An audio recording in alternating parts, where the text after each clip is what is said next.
नमस्कार दोस्तों, आज मैं आपके बीच सीटेट दिसंबर 2019 पेपर 1 का गणित से संबंधित कुछ क्वेश्चंस जो रह गया था। पहले पार्ट में कुछ क्वेश्चंस डिस्कस किया गया है, उसका दूसरा पार्ट आपके बीच लेकर के आया हूँ।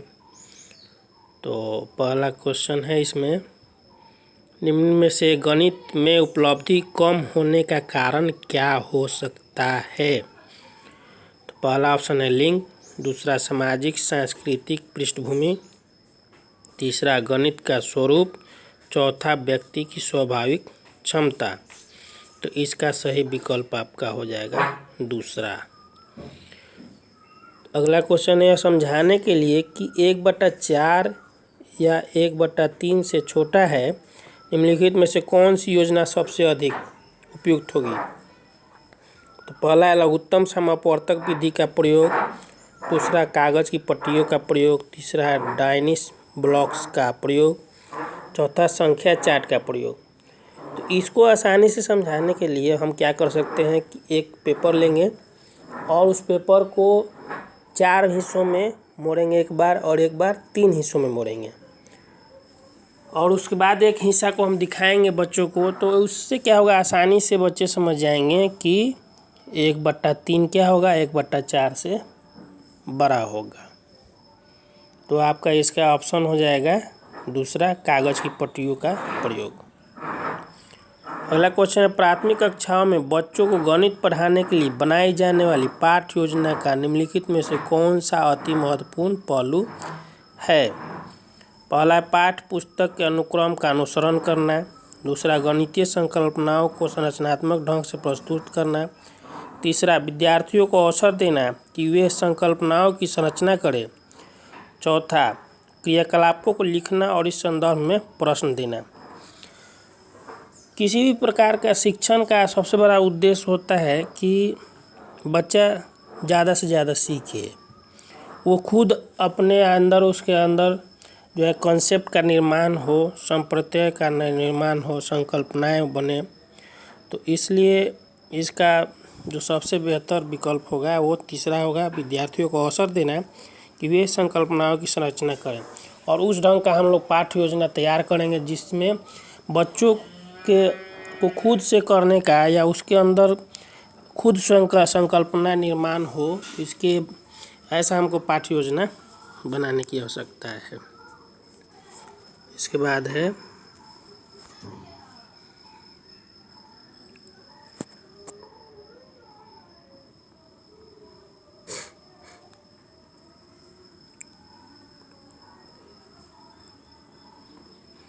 अगला क्वेश्चन है, निम्नलिखित में से किसे संरचनात्मक यानी रचनावादी गणितीय कक्षा कक्ष का लक्षण नहीं माना जा सकता।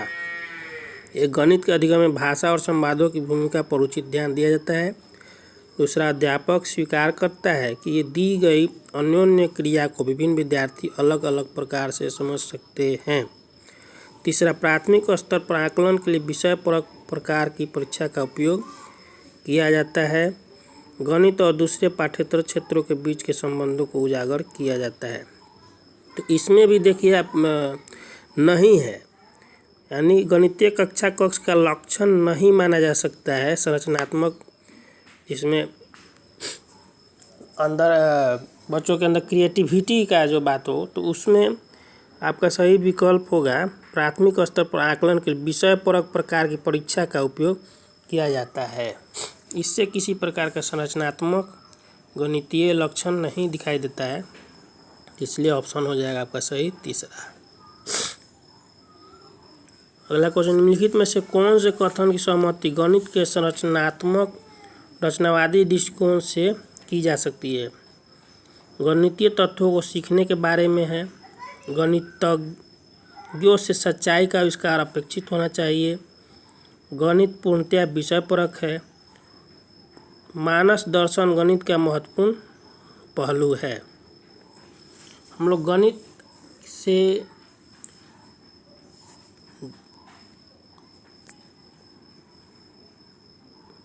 इसमें आपका सही विकल्प हो जाएगा चौथा, मानस दर्शन गणित का महत्वपूर्ण पहलू है। अगला क्वेश्चन, निम्नलिखित में से कौन सा क्रियाकलाप बच्चों में त्रिविम समझ को विकसित करने के लिए अधिक उपयुक्त है? बोतल के ऊपरी दृश्य को चित्रित करना, मानचित्र पर शहरों का ध्यान निर्धारण करना, चंद्रमा के उदय होने का समय लिखना, संख्याओं को संख्या रेखा पर निरूपित करना। तो यहाँ त्रिविमीय 3 डायमेंशनल की बात हो रही है समझाने की। तो मानचित्र पर जब हम शहरों का स्थान दिखाएंगे तो उसमें 2 डायमेंशनल ही हो पाएगा। चंद्रमा के उदय होने का अगर समय लिखते हैं तो उसमें किसी प्रकार डायमेंशंस की बात नहीं हो पाएगी, लंबाई चौड़ाई ऊंचाई की।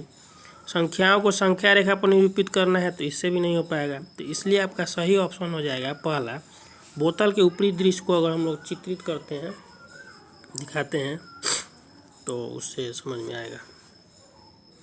तो ऑप्शन सही हो जाएगा 1। गणित के अधिगम के संबंध में निम्नलिखित में से बच्चा सही नहीं है। यहाँ भी देखिए नहीं पे अंडरलाइन दिया हुआ है। अक्सर हम लोग नहीं पर ध्यान नहीं जाता है और हम लोग गलत ऑप्शन को चूज कर देते हैं। तो गणित में उत्कृष्ट प्रदर्शन की प्रतिभा स्वाभाविक होती है। अध्यापक के सीखने वालों के प्रति विचारों का अधिगम परिणामों पर प्रभावशाली असर होता है। विद्यार्थियों की सामाजिक आर्थिक पृष्ठभूमि का गणित के निष्पादन पर असर होता है। विद्यालय में दिए जाने वाले निर्देशों की भाषा का असर बच्चे के गणित के प्रदर्शन पर हो सकता है। तो इसमें आपका नहीं है, इसलिए आपका ऑप्शन 1 सही होगा कि गणित में उत्कृष्ट प्रदर्शन की प्रतिभा स्वाभाविक होती है। ऐसा कोई जरूरी नहीं है कि ये गणित में सारे लोग बेहतर प्रदर्शन ही कर पाएंगे।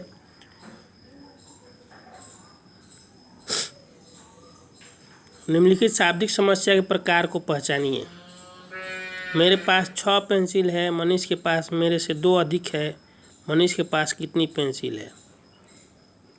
तो इसमें आपका ऑप्शन है तुलनात्मक जमा, तुलनात्मक घटा, व्यकलित जमा, व्यकलित घटा। यानी एक मेरा तुलना मनीष से किया जा रहा है और मेरे से ज़्यादा मनीष के पास है, तो इसमें क्या हो जाएगा? तो तुलनात्मक हो जाएगा। दूसरा क्या है? जमा, यानी उसके पास अधिक है। तो इसमें ऑप्शन आपका हो जाएगा 1 सही, तुलनात्मक जमा। अगला क्वेश्चन, हिंदू अरबी गणना प्रणाली के निम्नलिखित में से कौन सा सही नहीं है? पहला ऑप्शन, एक संख्या में अंक की स्थिति इसका मान बताती है। दूसरा, यह योगात्मक प्रकृति का है। तीसरा, इसमें आधार 2 की प्रणाली का पालन किया जाता है। यह गुणात्मक प्रकृति का है। तो आपका इसका ऑप्शन सही हो जाएगा 3रा। अगला क्वेश्चन, प्राथमिक स्तर पर ज्यामिति के अध्यापन के लिए वांछनीय प्रक्रिया पहचानिए। कौन सा प्रक्रिया ज्यामिति को समझाने के लिए उपयुक्त होगा, उसको पहचानना है। प्राथमिक स्तर पर ज्यामिति को सरल मूलभूत आकृतियों की पहचान तक सीमित रखना चाहिए, नहीं होगा। अध्यापक को प्रारंभ में सरल आकृतियों की स्पष्ट परिभाषा देनी चाहिए और उदाहरण दिखाने चाहिए। तीसरा, बच्चों को प्रचुर अवसर दिए जाना चाहिए कि वे दिक् स्थान की अंतर्दर्शी समझ को विकसित कर सकें। चौथा, प्राथमिक स्तर पर व्यापक ज्यामितीय शब्द संग्रह का विकास करना उद्देश्य नहीं होना चाहिए। तो इसका आपका सही विकल्प हो जाएगा 3रा। निम्नलिखित में से क्या गणितीय तर्कना का सूचक है? गणितीय संकल्पनाओं की परिभाषा देने की क्षमता, गणितीय प्रक्रिया की तर्क संगतता देने की क्षमता, परिकलन में निपुणता की क्षमता, विभिन्न परिस्थितियों में सही सूत्रों को स्मरण करने की क्षमता। तो सही विकल्प आपका हो जाएगा 2रा। अब देखिए अगला क्वेश्चन, सुपर बाजार में सब्जियों की मूल्य सूची निम्नलिखित है। बाजार में जो है सब्जी का रेट फिक्स है। आपका टमाटर 1 kg अगर लेते हैं तो 40 रुपया, आलू 2 kg का 25 रुपया, गाजर 250 ग्राम का 20 रुपया, लौकी 1 kg का 10 रुपया, मिर्च 100 ग्राम का 10 रुपया, नींबू 4 नग का 10 रुपया। तो आपको बताना है कि संजय ने आधा kg टमाटर, 1 kg आलू, आधा kg गाजर, 250 ग्राम मिर्च और 6 नींबू खरीदे। उसने बिल क्लर्क को काउंटर पर 200 का नोट दिया, उसे कितने रुपए वापस मिलेंगे। तो सबका हम लोग को पहले क्या करना होगा, कितना कितना पैसा होगा हम लोग को उसको कैलकुलेट करना होगा। तो आधा केजी टमाटर का आपका हो जाएगा 40 रुपया के हिसाब से 20 रुपया। 1 केजी आलू है और 2 केजी आलू का 25 रुपया है, तो 1 केजी का हो जाएगा आपको 12.5 रुपया। 250 गाजर का दाम है 20 रुपया और आप ले रहे हैं आधा केजी, तो आपका 40 रुपया हो जाएगा। 250 ग्राम मिर्च का दाम है 100 ग्राम मिर्च का दाम है 10 रुपया, तो 250 का आपका हो जाएगा 25 रुपया। अब 4 नग नींबू का दाम है आपका 10 रुपया, तो 6 नींबू का है, तो 6 नींबू का हो जाएगा 10 का 4 मिल रहा है, तो 1 का हो जाएगा 2.5 रुपया, तो 6 का हो जाएगा 15 रुपया। यानी सबको जोड़ देंगे तो 112 रुपया 50 पैसा हो जाएगा। और 200 रुपया का वो नोट दे रहा है, तो उसको घटा लेंगे उसमें से, तो आपका हो जाएगा 87 रुपया 50 पैसा। इसलिए ऑप्शन आपका दूसरा सही हो जाएगा। मैं 1-2 अंकों की संख्या हूँ, दहाई के स्थान पर अंक और इकाई के स्थान पर अंक क्रमिक अभाज्य संख्याएं हैं। अंकों का योग 3 और 4 का गुणज है, संख्या है। देखिए, इसको बनाने के लिए बहुत ज़्यादा दिमाग माथापच्ची करने की ज़रूरत नहीं है। आप तीसरा जो विकल्प इसमें दे रहा है, अंकों का योग 3 और 4 का गुणज है, तो इसी से हम लोग इसको आसानी से सॉल्व कर सकते हैं। ऑप्शन को देखिए, 5 और 57 है, तो 57 में 5 साथ जोड़ेंगे तो 12 हो जाएगा। तो ये तो 3 से विभाजित है और 4 का भी गुणज है, तो ये सही है। बाकी ऑप्शन को भी देख सकते हैं। 23 है, तो 2 और 3 जोड़ेंगे तो 6, जो कि आपका 3 का तो गुणज है, लेकिन 4 का गुणज नहीं है। 3 और 5 35 में होगा, तो 8 हो जाएगा। तो 8 जो है आपका 4 का गुणज है, लेकिन 3 का नहीं है। 13 में 1 और 3 जोड़ेंगे तो 4 हो जाएगा। तो 4 का गुणज है, लेकिन 3 का नहीं है, यानी ये तीनों ऑप्शन नहीं होगा। पहला ऑप्शन सही होगा 57। 5 और 7 जोड़ने पर 12 हो जाएगा।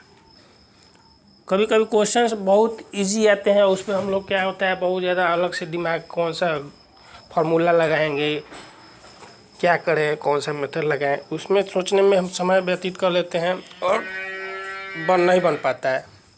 तो कभी कभी हम लोग ऑप्शन को भी देख करके हम उसको आसानी से बना सकते हैं। अगला, एक रेलवे स्टेशन पर कार पार्किंग की पार्किंग दर निम्न रूप से चित्रित की गई है। यानी 2 घंटे अगर के लिए आपको 50 रुपये लगेगा, 2 घंटे से ऊपर और 5 घंटे तक के लिए 75 रुपया, 5 घंटे के पश्चात 8 घंटे तक प्रति अतिरिक्त घंटा 10 रुपया, 8 घंटे से ऊपर और 12 घंटे तक 150 रुपया, और 12 घंटे से ऊपर और 24 घंटे तक 250 रुपया। यानी राजीव ने अपनी कार को 7 AM पर पार्क किया और उसे दिन ही लेने वह 4:30 PM पर आया। उसे कितने रुपये का भुगतान करना होगा। तो पहले इसके लिए हम लोग निकाल लेंगे कि वह कितना देर पार्किंग हो रहा है। तो 7 AM से 4:30 तक आपका समय हो जाएगा 9 घंटा 30 मिनट। और आप देखिए कि 8 घंटे से ऊपर और 12 घंटे तक के लिए आपको 150 रुपया लग रहा है, इसलिए आपका ऑप्शन दूसरा सही हो जाएगा 150 रुपया। पहला ऑप्शन है 135, तीसरा ऑप्शन है 130 और चौथा ऑप्शन है 100। तो इसलिए ऑप्शन 2 सही हो जाएगा 150। अब देखिए, आरोही क्रम में व्यवस्थित करने पर निम्नलिखित में से कौन सी संख्या तृतीय स्थान पर होगी। तो देखिए, आरोही क्रम में हम लोग उसको व्यवस्थित किए हैं। पहले आपका 0.77, उसके बाद 7.007, उसके बाद तीसरा 7.07, चौथा 7.70, पाँचवा 7.707। तो इस क्रम में आपको तृतीय स्थान पे आता है 7.07, और इसका विकल्प जो है दूसरा सही है, तीसरा सही है 7.07। पहला विकल्प है 7.70, दूसरा 7.007 और चौथा विकल्प है 7.707। तो इसलिए आपका तीसरा विकल्प सही है 7.07। उसके बाद देखिए अगला क्वेश्चन, एक 5 अंकों की संख्या में दहाई के स्थान का अंक 8, इकाई के स्थान का अंक का 1/4, हजार के स्थान का अंक 0, 100वें स्थान का अंक इकाई के स्थान का दुगना और 10,000वें स्थान का अंक इकाई के स्थान का तिगुना है, संख्या क्या है? तो पहले देखिए दहाई के स्थान का अंक जो है 8 है, तो हम एक बॉक्स बनाएंगे उस 5 अंकों का और उसमें दहाई के स्थान पे हम लोग 8 लिख देंगे। उसके बाद देखिए कह रहा है कि हजार के स्थान का अंक क्या है? 0 है, तो हजार के जगह पे 0 लिख देंगे। दहाई इकाई का स्थान जो है अंक जो है आपका 8 दहाई के 1/4 है, यानी 8/4 यानी 2, यानी इकाई स्थान पे आपका हो गया 2। उसके बाद 100वें स्थान का अंक जो है इकाई स्थान का दुगना है, यानी 2 इकाई स्थान पे है और तो हो जाएगा 100वें स्थान पे 2 दूनी 4। उसके बाद 10,000वें स्थान का अंक इकाई के स्थान का तिगुना है, तो इकाई का अंक 2 तो उसका तिगुना 6, यानी आपका नंबर हो जाएगा 6048 तो इसमें विकल्प आपका सही हो जाएगा चौथा 6048।